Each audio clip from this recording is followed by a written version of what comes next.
Welcome back to the study. Come on in. Get yourself comfortable. I've got the fire going, metaphorically speaking, of course. Though if you are actually listening to this in front of a real fire, just know that I am incredibly jealous. You are absolutely winning at life right now, so pull up a chair.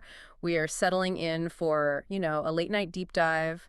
The lighting is low, the mood is chill, and the topic, well, let's just say the topic is about to absolutely dismantle the way you think about, well, everything. Dismantle is probably the right word. You didn't think so? Oh, yeah. We are just looking at the surface tonight? Not at all. We are looking at the engine room of reality itself. The engine room. We're going to be talking about why things exist rather than nothing existing. Right. And before we float too far out into the ether, and trust me, we are going to float far, we do have some housekeeping to take care of. First things first, and this is important. I need to declare that this podcast will be distributed free of charge on all major platforms for educational purposes. Right. We are here to learn, to explore, and to have our minds gently blown. No admission fee for the universe. Only the price of your attention. Fair enough, a fair price to pay. So tonight we are opening up a very specific, maybe a little dusty, but incredibly electric file from our stack. We are looking at session 138 of the early sessions, book 3 of the Seth Material. A fascinating entry. Really a foundational one in some ways. So to set the scene for you, the learner, let's paint a picture. The date is Monday, March 8th, 1965. 1965. Yep, it's 9:00 p.m. We are in Elmira, New York. Jane Roberts, the medium, is in a quiet back bedroom. Her husband, Robert Butts, is right there with his pen and paper, ready to take notes in shorthand. And you have to imagine the context. The world outside is doing its 1965 thing. Oh, yeah. The Beatles are probably on the radio somewhere. The Scus race is heating up. Vietnam is escalating. But inside this one room, something timeless is happening. Completely. Jane's eyes are closed, her voice is slow, quiet, and she's channeling the personality known as Seth. And we should definitely mention, for anyone who wants to hold this material in their own hands, Which we highly, highly recommend. Yeah. There is a texture to reading it that we can only approximate here. Absolutely. This comes to us courtesy of the New Awareness Network. You can, and really should, visit their website and bookstore. It's at sethcenter.com/the early sessions. Seriously, support the preservation of this work. It's vital stuff. And it truly is. And it looks great on a bookshelf. Makes you look very mysterious and intellectual when guests come over. Just saying. That too. But okay, let's talk about the mission of this deep dive. We are tackling the big ones tonight. The origin of consciousness, the ego, and the fundamental question of why reality even exists at all. It sounds like a pretty tall order for a casual chat, doesn't it? Why is there something instead of nothing? Just a light topic for a Monday night. Exactly. But Seth breaks it down into what he calls dilemmas.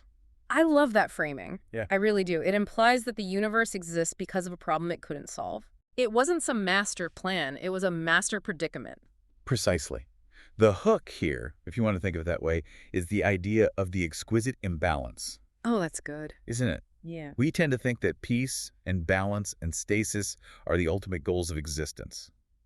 We meditate to find balance. Right. We want everything to be perfect and still.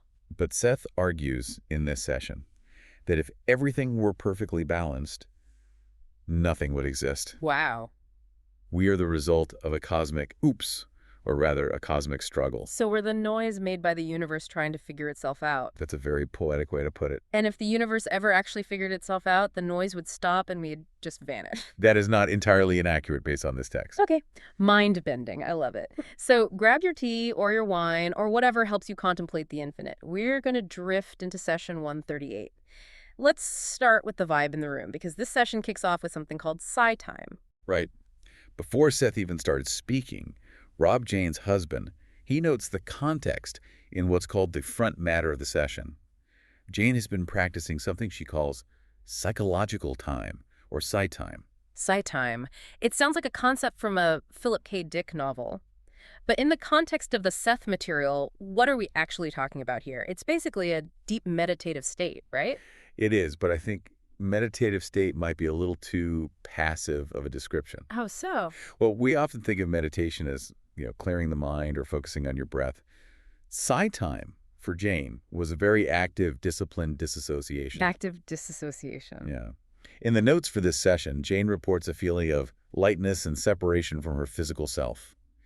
She feels she's right on the verge of actually traveling out of her body. Traveling out of her body. Okay, so most people's version of psi time is zoning out on the couch while Netflix asks if they're still watching. Right. I know mine is. Yeah, same. And that is a form of dissociation, I suppose. But for Jane, this is a tool. She says she often feels partially out, but she exercises control to avoid going too far too fast. And it's a delicate balance. A very delicate balance. Yeah. She's testing the waters of non-physical reality, but keeping one foot on the shore so she can actually speak and record the data. That's a really interesting image, just hovering right there on the threshold. Mm-hmm. And the atmosphere Rob describes, he says it was very peaceful and quiet behind closed doors.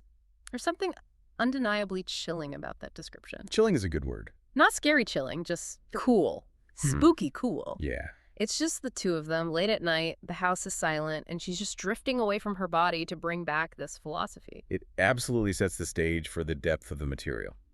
Jane is well dissociated, as Rob puts it. She describes the feeling as resting material from a deep part of her consciousness, somewhere far, far below the ego. So she isn't just reciting words, she's pulling them up from the depths, like a diver bringing up pearls. She even mentions later in the session, and I want to flag this early, that she has an inside visual sense of action without seeing any object. Which is such a trippy concept. How do you even do that? Seeing action, but not seeing a thing that's moving. It's very difficult to wrap the brain around, isn't it? Yeah. Our brains are wired to see noun verbs, the dog runs, the car drives. Right. But Jane is experiencing the run without the dog.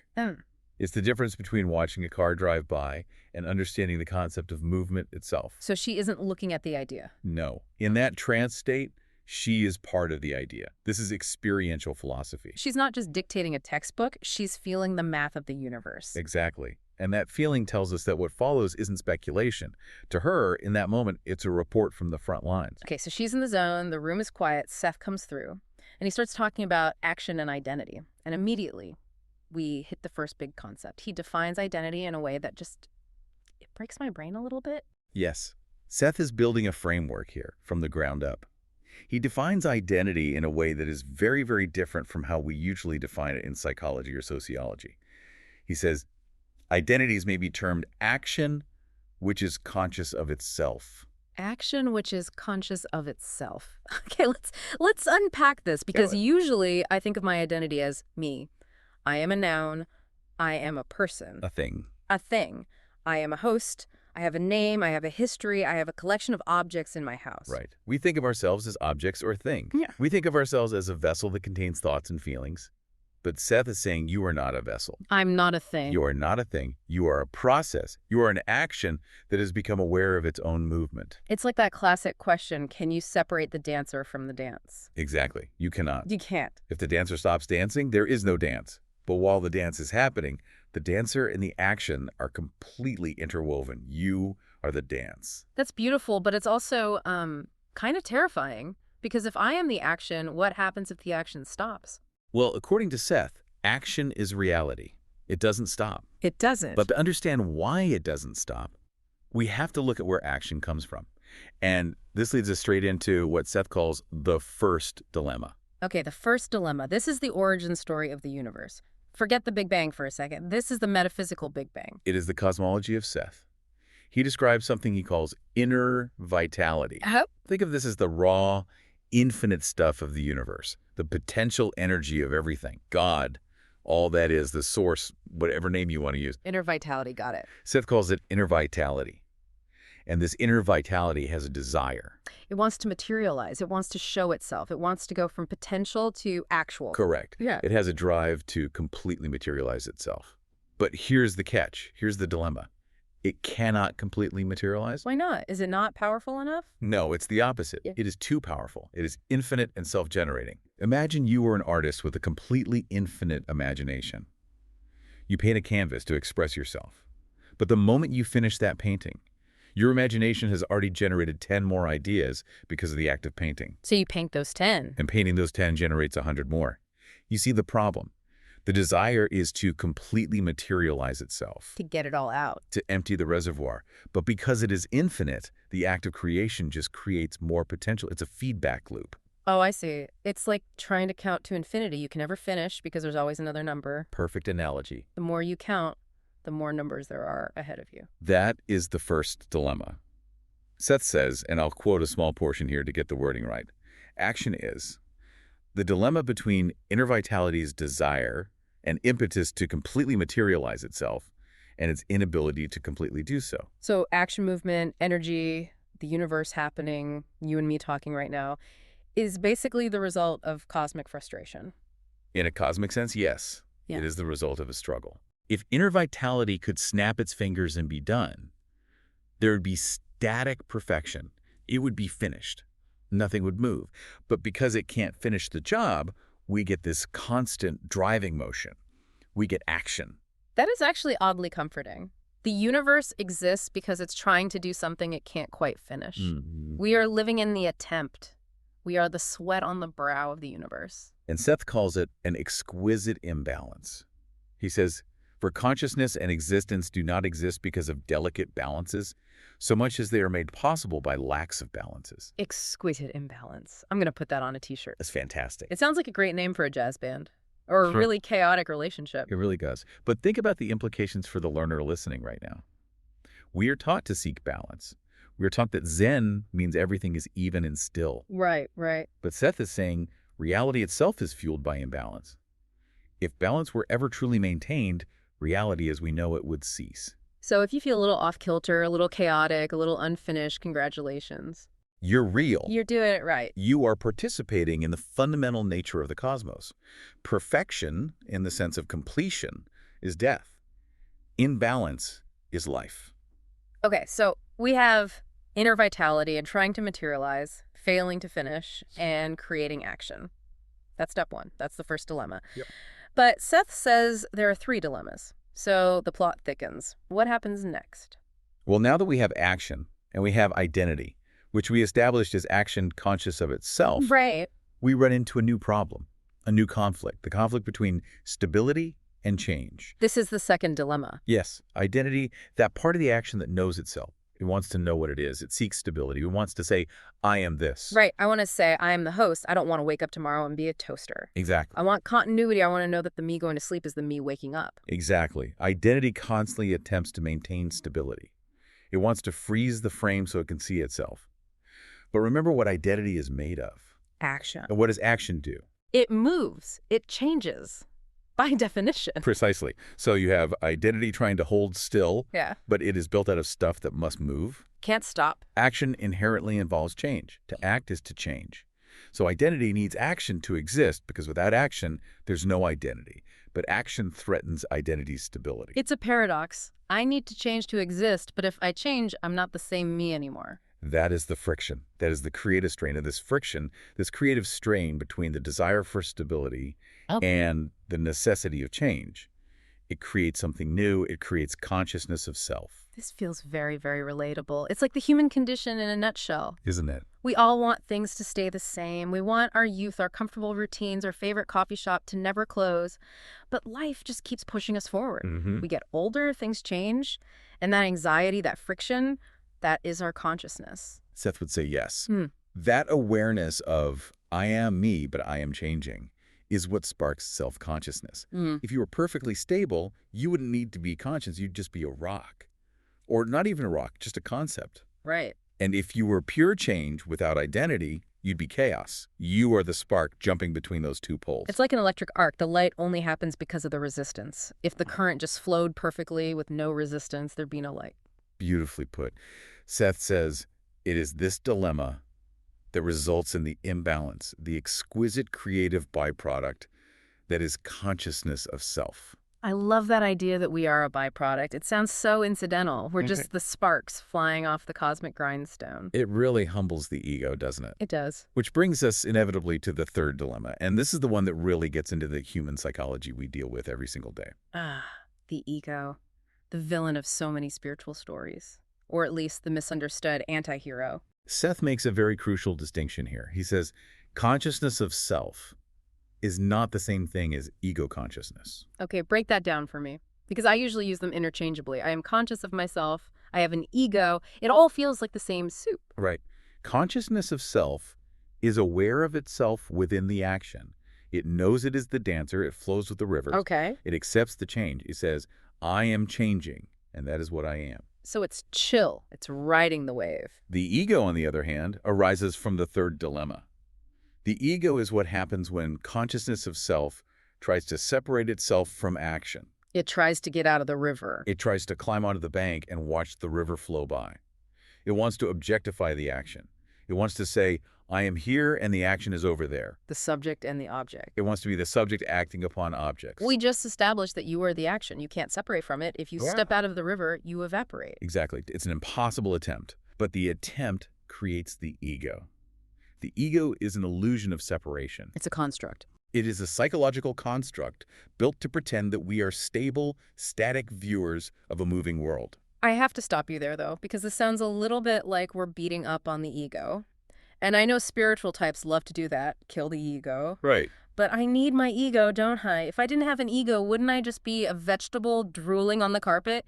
I need to know that I am the one paying the mortgage. I need to distinguish myself from the bus coming down the street so I don't get hit. That is the common fear, yes.